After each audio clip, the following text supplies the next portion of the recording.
Welcome to the Not Old Better Show on radio and podcast. The show covering all things health, wellness, culture, and more. The show for all of us who aren't old, we're better. Each week, we'll interview superstars, experts, and ordinary people doing extraordinary things, all related to this wonderful experience of getting better, not just older. Now, here's your host, the award-winning Paul Vogelzang. Welcome to the Not Old Better Show Art of Living interview series. I'm Paul Vogelzang, and today we are joined by someone who didn't just teach English to the world, she streamed it, posted it, subtitled it, and somehow made grammar go viral. Jennifer Lebedev, known to millions as JenniferESL, has spent over 15 years turning dry textbook rules into relatable, real-life lessons on YouTube. But this isn't a story about going viral overnight or even grammar. This is the real story about showing up, hitting record even when no one's watching, and finding purpose through persistence. Jennifer Lebedev didn't set out to be a YouTuber. In fact, she started making videos when YouTube still felt like a quirky side project, not a career path. And yet, somewhere between irregular verbs and idioms, she connected with millions, young learners, adult professionals, retirees brushing up before a long-awaited trip abroad, maybe even you. In this episode, Jennifer Lebedev opens up about the early flops, the unexpected fan mail, the long road to 1 million subscribers is an amazing accomplishment, and why age has nothing to do with creativity online. Jennifer Lebedev shares what she's learned and unlearned about teaching, patience, and what it means to be truly seen by a digital audience. Stay tuned. This one's for the creators, the late bloomers, and anyone wondering, could I really do it? Join me in welcoming one creator's bumpy road to 1 million subscribers, Jennifer Lebedev.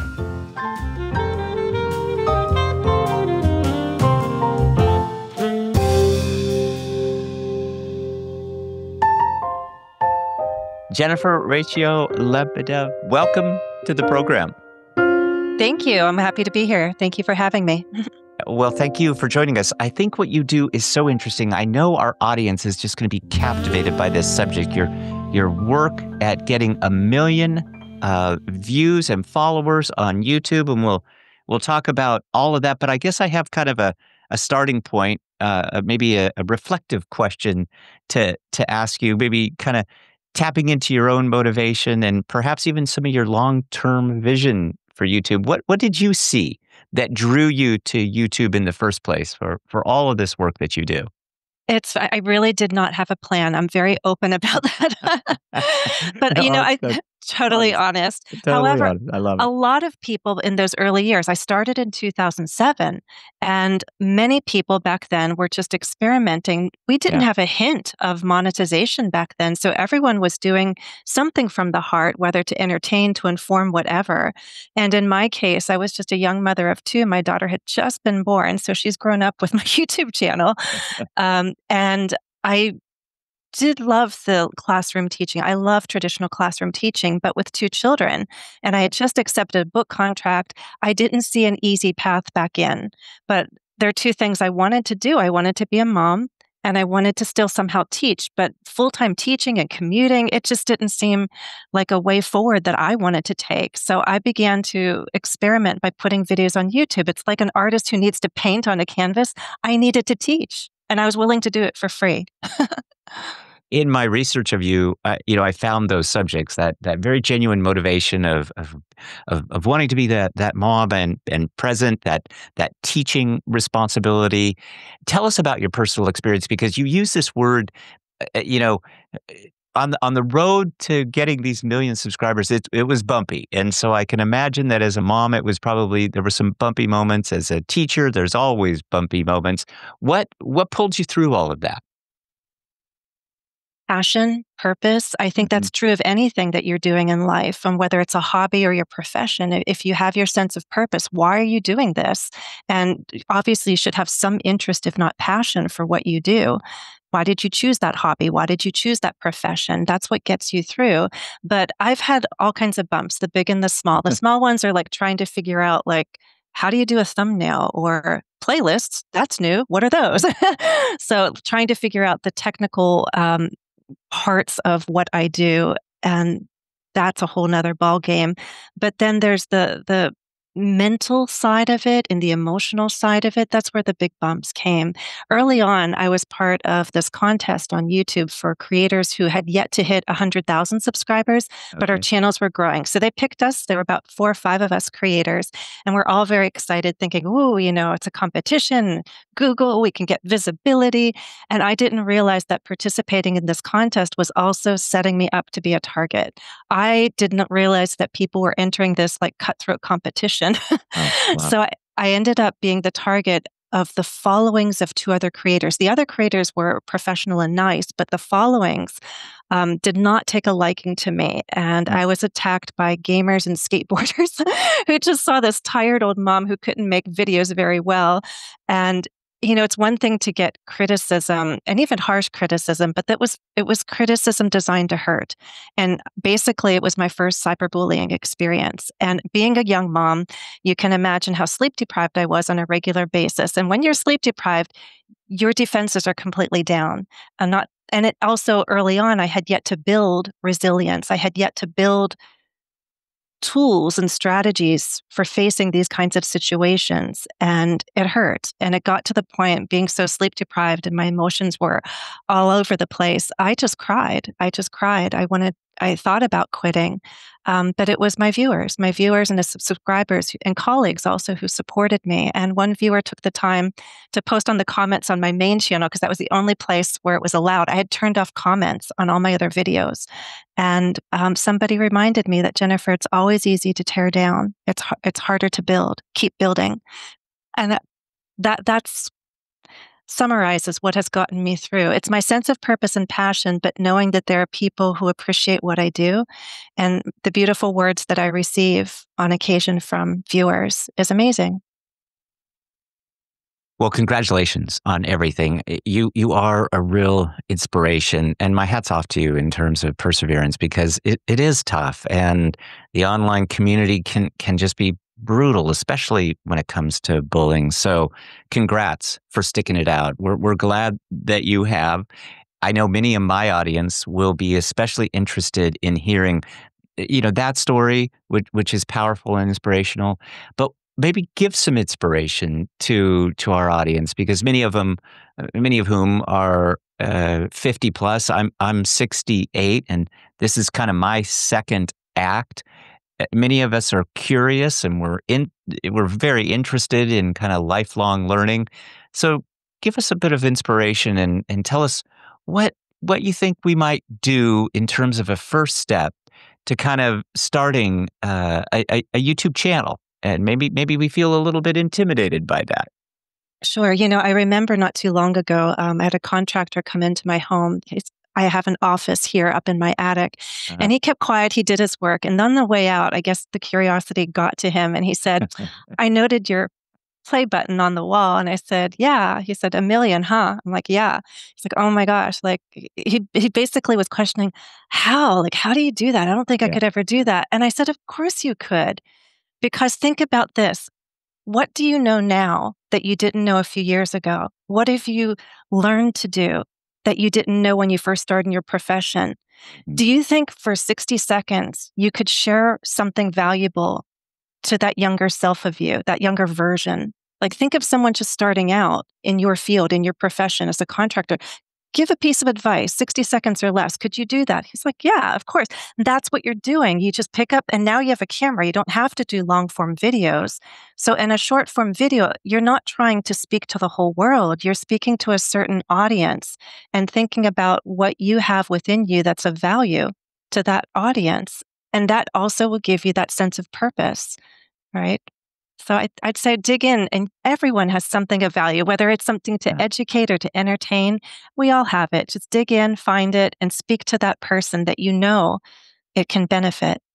I think some of us even lose sight of the fact that as we get a little bit older, our experience and our sense of awareness of community, it deepens, both in terms of our connections to it and their connections to it. Did you start kind of reaching out to moms? Was that your audience? Was it more a business to business approach? What was it that really you found your niche?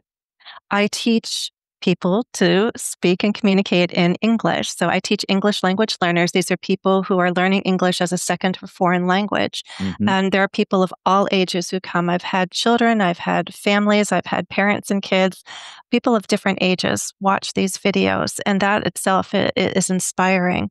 So I just find it fascinating that people come to you for different reasons, but it is a source of education and community, because once you start following somebody, you start getting a sense of who the usual people are, and you recognize usernames, and a community is built around that. So it's not just my community, it's the community of everyone who participates in it.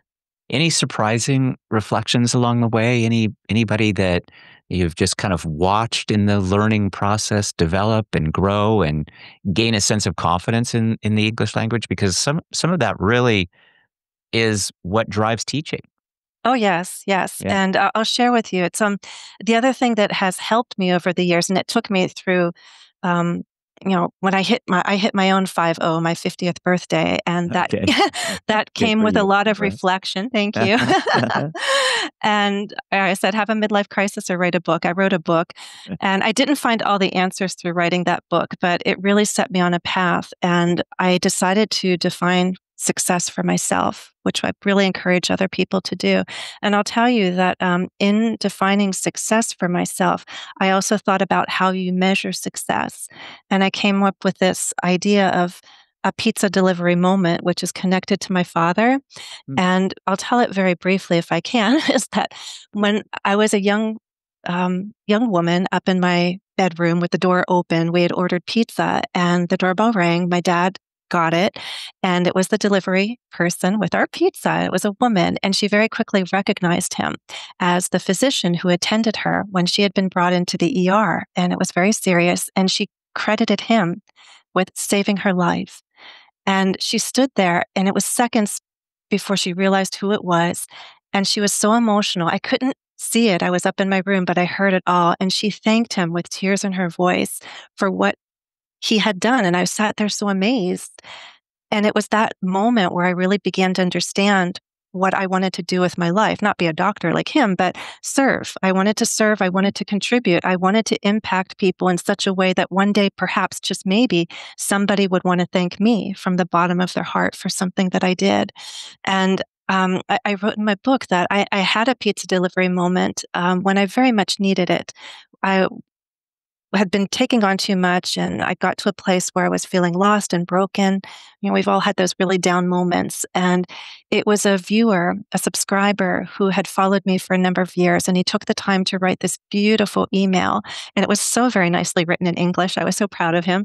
Mm. And he basically expressed to me how grateful he was for my videos and, the interaction on YouTube, because it had helped him secure a new job abroad. And he was living his dream life with his dream job. And he wanted to thank me and let me know that I had been a part of that. And I just sat there with a smile, but tears pouring down my face and thinking, I did it. I did it. I impacted somebody's life in a meaningful way.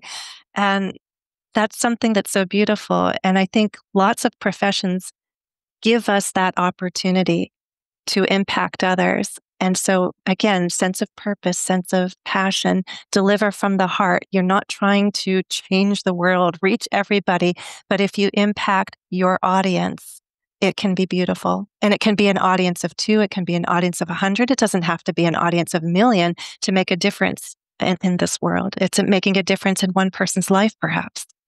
Our guest today, Jennifer Lebedev, has been just an amazing storyteller. Her early videos started as simple extensions of a classroom, and yet they've reached millions. She's had a bumpy road to 1 million subscribers.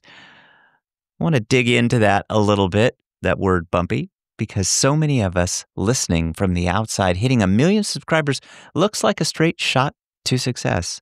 But Jennifer Lebedev will tell us anything but.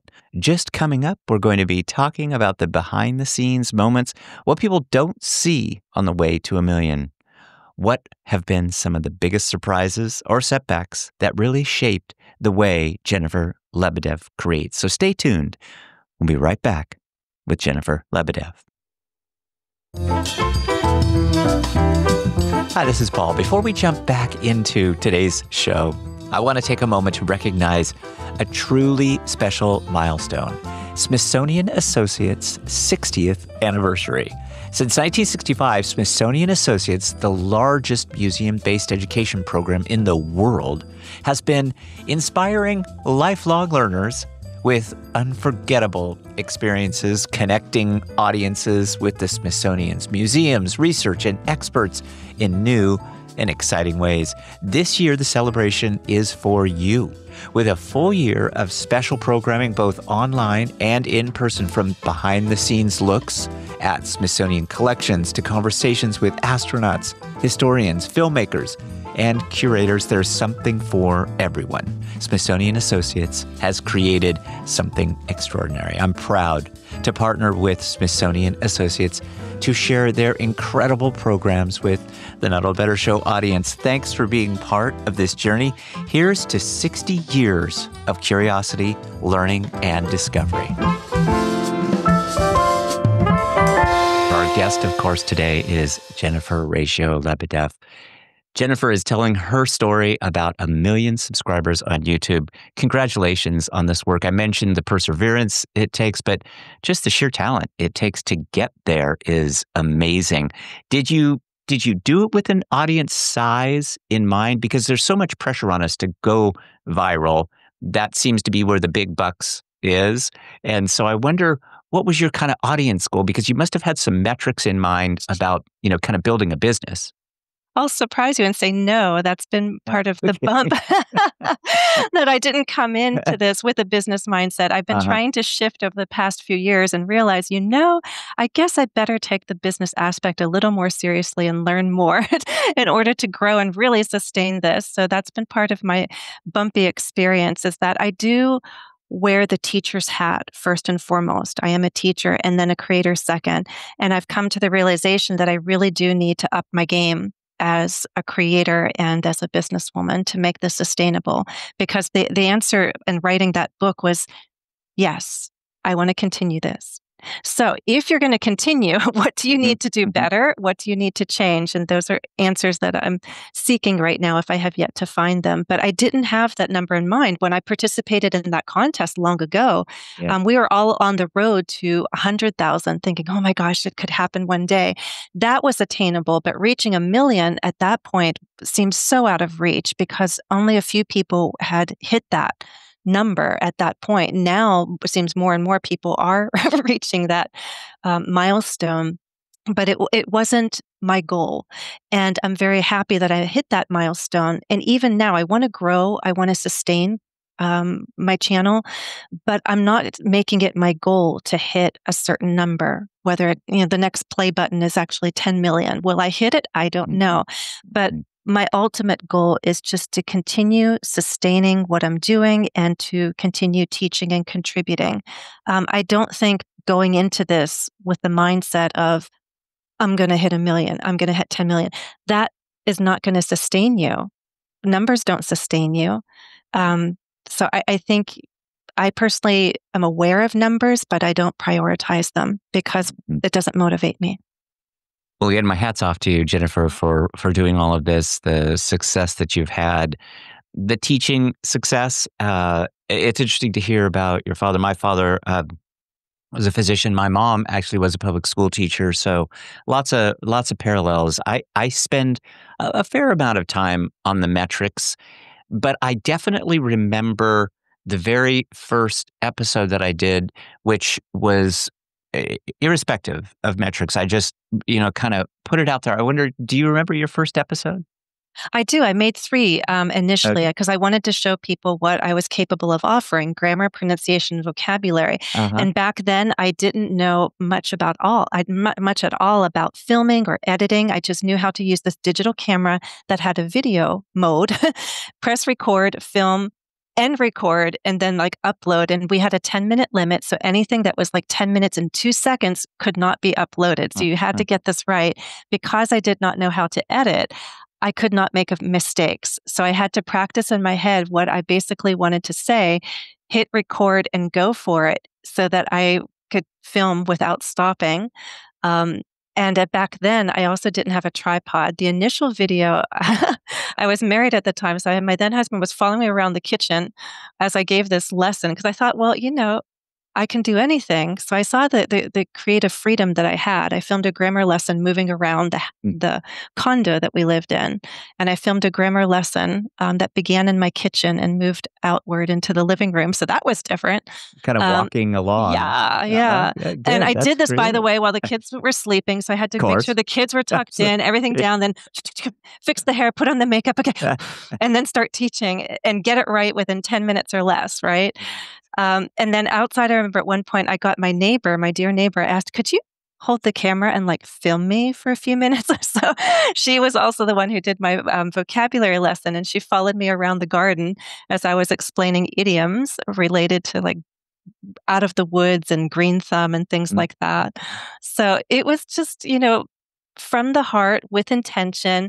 And no, the audio was not great. No, the video wasn't great, but also people were more forgiving back then because hardly anyone was posting content for English language learners. So one huge difference, though, is that I was very fortunate because I posted at a time when people were forgiving and eager for content. And to realize that this woman was posting free lessons. Yeah. Wow. Like there wasn't that content out there in any kind of abundance. And so people eagerly accepted what I offered. But as we went along, they stuck with me as long as I kept my promise to keep improving, which I did. We will have links so that our audience can find out more about Jennifer and her work, her book, as well as her YouTube episodes at 1 million subscribers. On your way to 10 million. I know you are going to get there, Jennifer. I think so many in our audience are going to think about YouTube, listen to your powerful story, be inspired, but still consider that YouTube is a young person's game. It's not for me necessarily. How do I embark on that? And I wonder if you can maybe tell us a little bit about your own viewership. And do you have older age viewers, number one? But what do you think that the older age audience is going to get from some of this? You can learn at any age to do anything. It's never too late. I did a podcast with a woman. I think she's 80, if not 88. And she just started. Nothing's stopping you.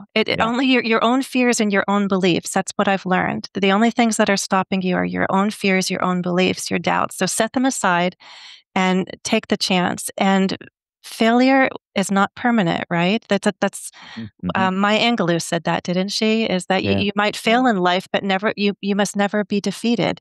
If you are defeated, that's a mindset. So we all face little defeats, but you just get back up and do it. What's the worst that can happen? Like one person watches it or they give you a thumbs down. It's like, is that going to stop you? It's like, no. So whenever you approach something and something like, let's say, YouTube or any other social media platform, just keep it simple. Keep it simple. Right now, there are short videos, which are much easier to produce than long form. You start with the short form. Do you need a camera? Use your phone. Just keep it simple. Choose a quiet place in your home. Turn on all the lights. You don't have to buy studio equipment to get started. Some people film in their car because it's nice for sound, and you just film for 60 seconds. The beauty is that you can do it as many times as you need to. If you need to film 5 or 10 times, you can do so. Keep it simple. And as for the audience, again, who are you trying to deliver your message to? You need to keep that in mind. In my case, I know that there are some younger people watching, meaning like kids and teens, but my target audience is usually around university age and older, because these are people who need English either for academic study or they're already in the professional world. One of the ways I was able to reach a wide range, and it was, again, not really intentional. I had a friend at the time who wanted to learn English. Her name was Natasha, and she's Russian. And she asked for private lessons. I said, Natasha, I don't know if I have time, but would you film on camera with me? Let's do that. So we're two busy moms. We waited for our kids to be in daycare together. I would go over to her house. We sat in her son's room, which had this wallpaper that also doubled as chalk, like a chalkboard. And we sat there and I taught her English and I filmed 65 lessons. And Natasha was an older mother. And it took her time to catch on to things. And it turned out that that was such a beautiful model for so many people, because it's not like I handpicked somebody who could just pick it up like that. I chose somebody who had this genuine desire and was willing to make mistakes in public and had the courage to keep trying. And it was wonderful. And because she was older, it resonated with so many people. I've had comments like, I'm going to share this with my parents. I'm watching with my grandmother. Or again, if Natasha can do it, you can too. Well, as I say, you really are very inspiring, and it's so wonderful to talk to you, Jennifer. I will tell you personally, not to carry this into any great extent, but my son married a woman from Bolivia. She speaks perfect English, but her family is very, very limited in the English language. We are very limited in Spanish, so we are trying to learn Spanish because it just means so much, I think, to cross some barriers and understand each other in some very kind of unique ways. So your work is very special. Was there a moment through this work that you just realized, okay, this is working, this is happening, we're doing something really pretty positive, both from a business standpoint and then from a social standpoint too? Well, early on, I just knew that I wasn't going to walk away from it because the traction was visible, very, very visible from the get-go. Yeah. And in terms of the number of you were getting. People, yes, yeah. It was just easy growth from the beginning. Also, I joined at a time where not many people were doing this. I was among the first English language teachers on YouTube. And it was just wonderful that not only were students watching, other teachers and professors were watching, because we don't often get the chance to observe other people teach. We do in our training, but later to watch another person. How do they explain this? What activities does she come up with? I had teachers and professors watching from the beginning, and I realized that I could be a source of support for them. And later, I realized that some of the people who'd studied with me, they came on social media. They themselves had become teachers, and it's been an honor, a privilege, and a delight to collaborate with some of them, saying, I used to study with Jennifer, which makes me feel really old, but at the same time, very proud that I had some sort of role in their own language learning journey to become teachers of English. It's pretty amazing. But then also, eventually, I did realize I had to monetize this because you can't do this for free for the rest of your life. Right. So 2 years in, I was like, okay, I do need to start contributing to the household income again. And I decided, well, I'll teach. And at that time, we had no Zoom, we had Skype. So I made an announcement that I'm teaching now. I'm going to offer Skype lessons. And within 24 hours, I had my target number, which was like 6 or 8 private students, like that, because I had been posting for almost 2 years, and the audience was there. So for me to announce that I was going to offer paid instruction, the demand was there. It was easy to find my initial clients. And that also communicated to me that this is something that you can grow and develop into a business, right? And then also, I did also realize that YouTube became a replacement, a very important digital replacement for my teaching portfolio and resume. In the past, teachers had physical portfolios and resumes. I haven't had to use it ever since. And so offers from different companies would come because they already knew who I was, what I was capable of. No one has ever asked for my resume. That's great. That's really great. Yeah. Just a couple of final questions. We so appreciate your generous time. One that just is a bit off the wall. What's the one English grammar rule that you think just trips people up as they're learning? I think there's rules that trip everyone up, and then there are rules that can get non-natives and native speakers, even when we're not very careful, we can mix up words that sound alike. I do it too when I type too fast. Is it your, like possessive, your car, or you are yours? So sometimes my fingers type too fast and I write the wrong word down.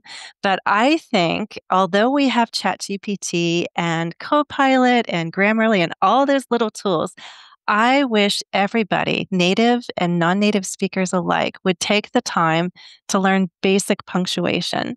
I really wish everyone would learn how to use a period and a comma and capitalize their sentences. I think it would make emails, especially professional emails, so much nicer.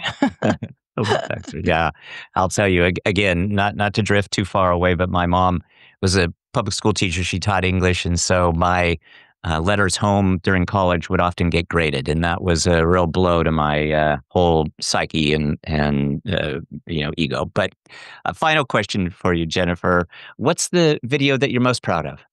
Oh, it's really difficult to choose one. There are a number of ones. I think anything that involves a collaboration, or more recently, probably within the past year or two, I invited other teachers who are non-native English speakers, but who speak very fluently, to help me spread that message that you do not have to have perfect English, whether you're a native or non-native, and that if you're learning English, the goal is not necessarily to sound exactly like a native speaker.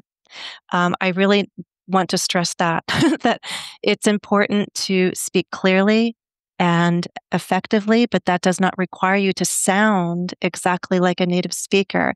And I personally find accents very interesting, and it just makes it very rich. I enjoy hearing various accents, and I think accent reduction is helpful for comprehension, but there shouldn't be an emphasis on accent elimination.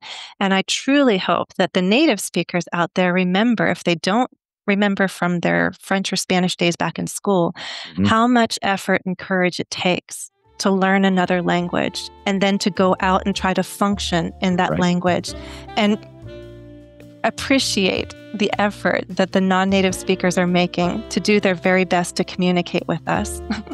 Very true. I can tell you from a family standpoint, that is just an excellent point.